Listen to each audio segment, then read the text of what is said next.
छात्रों, कक्षा 10वीं विषय गणित इकाई 3 दो चर वाले रैखिक युग्म देखते हैं। सबसे पहले दो चर वाले रैखिक युग्म क्या होते हैं। आपने पिछली कक्षा में पढ़ा होगा दो चर वाले जो रैखिक युग्म या दो चर वाले रैखिक समीकरण के रूप में पढ़ा होगा आपने ax plus b y plus c equal to 0, जहाँ ए बी सी क्या है, वास्तविक संख्या है। यहाँ दो चर वाले रैखिक युग्म के बारे में पढ़ेंगे। ये इसके मानक रूप में आपको बता देता हूं। दो चर x और y, दो चर x और y में रैखिक युग्म का व्यापक रूप के बारे में आपको बता देता हूं। क्या है यह है a1x plus b1y plus c1 equal to 0, a2x plus क्या है b2y plus c2 equal to 0। ये जो है दो चर x और y में रैखिक युग्म जो समीकरण है उसका व्यापक रूप है। जहां हम लिख सकते हैं कि a1 b1 c1 a2 b2 व c2 क्या है, वास्तविक संख्या है। a1 b1 c1 और a2 b2 c2 क्या है, वास्तविक संख्या है। और साथ में क्या है कि a1 का square plus b1 square equal not 0 तथा a2 square plus b2 square equal not 0। ये कंडीशन फुलफिल होना चाहिए। दो चर वाले रैखिक समीकरण युग्म का व्यापक रूप ये आपके सामने है। अब हम आगे चलते हैं कि दो चर वाले रैखिक समीकरण युग्मों को हल करने के लिए हमको क्या है, कुछ प्रतिबंध जो हमारे सामने है वो परीक्षा की दृष्टि से भी इम्पोर्टेंट है। वस्तुनिष्ठ प्रकार के प्रश्न पूछे जाते हैं उससे, तो मैं आपको बता देता हूँ कि प्रतिबंध क्या है दो चर वाले रैखिक युग्म समीकरण के लिए।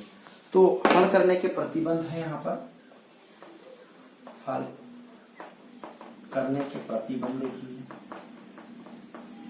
प्रतिबंध यदि हमारे पास दो चर वाले रैखिक समीकरण युग्म का व्यापक रूप वही है, ये है a1x plus b1y plus c1 equal to 0 और क्या है a2x plus b2y plus c2 equal to 0। यदि जो है ये रैखिक युग्म समीकरण को प्रदर्शित करते हैं तो हमारे पास निम्न स्थिति उत्पन्न हो सकती है। पहला तो क्या है, यदि यहां पर कंडीशन क्या है, फर्स्ट में यदि a1 upon a2 equal not b1 upon b2, a1 upon a2 equal not b1 upon b2, या a1 अपॉन a2 बराबर नहीं है b1 अपॉन b2 के, तो इस स्थिति में क्या होगा, जब इस समीकरण को हल करेंगे तो हमको इस समीकरण का केवल एक हल प्राप्त होगा, जिसको हम कह सकते हैं समीकरण का अद्वितीय हल। क्या बोल सकते हैं, अद्वितीय हल प्राप्त होगा। अद्वितीय हल प्राप्त होगा, या कह सकते हैं हम केवल एक हल प्राप्त होगा। ये फर्स्ट कंडीशन हो गया इसके लिए। सेकंड में क्या होगा, रैखिक युग्म का जो समीकरण होगा उसको जब हल करेंगे तो यहां क्या होगा, रैखिक समीकरण युग्म हल करेंगे तो क्या मिलेगा, संगत होता है, संगत होता है। ये दूसरा कंडीशन हो गया। तीसरे में कंडीशन क्या होगा, जब हम इसका ग्राफीय निरूपण करेंगे ऐसी स्थिति में क्या होगा कि रेखाएं एक दूसरे को प्रतिच्छेद करेंगी। क्या होगा, रेखाएं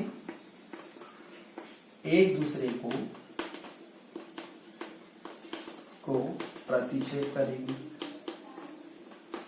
प्रतिच्छेद करती है। इसका मतलब ये एक रेखा ले लीजिए, दूसरी रेखा ले लीजिए, इसका नाम का नाम दे दीजिए इसको। ये देखेंगे आप एक बिंदु पर क्या हो रहा है, प्रतिच्छेद हो रहा है, एक दूसरे को काट। ठीक है, तो दूसरे कंडीशन में क्या होगा, ये पहला कंडीशन था a1 upon a2 equal not b1 upon b2, तो ऐसी स्थिति में कहेंगे कि रैखिक समीकरण का क्या होगा, एक अद्वितीय हल प्राप्त होगा या केवल एक हल प्राप्त होगा। हम दूसरे में कह सकते हैं कि रैखिक समीकरण युग्म संगत होता है इस कंडीशन में। तीसरे में रेखाएं एक दूसरे को प्रतिच्छेद करती है। अब दूसरे कंडीशन में हम देखते हैं दूसरे कंडीशन में क्या होगा। दूसरे में यदि आप देख रहे होंगे कि A1 upon A2 equal to B1 upon B2, परंतु ये इक्वल नॉट क्या है, C1 upon C2। A1 upon A2 equal to B1 upon B2 है, परंतु ये जो है ये B1 अपॉन B2 किसके इक्वल नहीं है, C1 अपॉन C2 के इक्वल नहीं है। ऐसी स्थिति में क्या होगा, समीकरण का कोई हल प्राप्त नहीं होगा, कोई हल नहीं। क्या लिखेंगे इसको, कोई हल नहीं प्राप्त होगा या कोई हल नहीं लिख सकते हैं। दूसरे कंडीशन में क्या होगा, हमने कहा था कि रेखिक युग्म उसमें पहले वाले में इक्वल नॉट था, तो हम कह रहे थे कि रेखिक युग्म का जो क्या है संगत प्राप्त होता है। इसमें रैखिक समीकरण युग्म क्या है, असंगत होता है। क्या होगा, असंगत होता है। और तीसरा जो कंडीशन है, हम ग्राफी निरूपण की बात करेंगे, तो इस कंडीशन में क्या होगा, जो ग्राफी निरूपण है इसमें रेखाएं क्या होगी, समांतर होगी। क्या होगी, रेखाएं समांतर होती है, समांतर होती है। समांतर रेल की पटरियों का एग्जाम्पल सबसे बेटर है। इस प्रकार से हम कहेंगे कि रेखा क्या है, समांतर है, एक दूसरे के समांतर। ठीक है।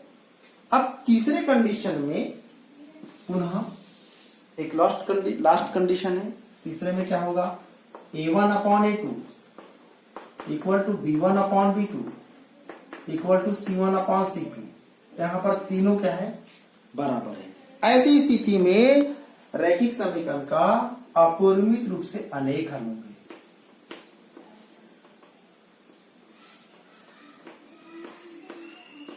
अपरिमित रूप से अनेक हल होंगे।